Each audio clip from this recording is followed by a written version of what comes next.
छात्र उते बिटाई बैठ पढ़ियो आहे त कज़ियो करबला जो मिलियो ई मलार मलार आहे रागणीअ जो नालो। कज़ियो होॾां कज़ियो थियल आहे, हेॾां रागणीअ जो नालो आहे। मिड़ी मतिलबु हिते जेको आहे सा गम ऐं फिक्र न हुयो, पिटको पुटको कोन हुयो। इन कज़िए में पिटको पुटको कोन हो माण्हुनि जे पारां। पोइ रड़ियूं त पोथा अॼु असां कयूं, तॾहिं हू ख़ामोश हुया, उन्हनि खे कोन पिए कयूं। छाप लती बिठाई चए त कज़ियो करबला जो मिलियो ई मलार मलार माना रागणी जो नालो आहे।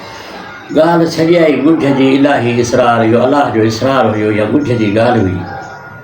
ॻाल्हि छॾियाई ॻुझ जी इलाही इसरार, मालिक थियो मुख़्तियार पंहिंजनि जूं परखूं लहे। मालिक थियो मुख़्तियार पंहिंजनि जूं परखूं लहे। दोस्तो छा प्रति मिड़े बि करबला जे नाले ते, इमामनि जे नाले ते गमज़दा हर मुस्लमान आहे, पर हाणे इहो आहे त के छुरियूं था आणनि पाण खे, के ज़ंजीरूं था आणनि, के पिटनि था, उन जे लाइ उहा ॻाल्हि भली आहे। चवनि था त माना इमाम असांजे मथां राज़ी थियनि।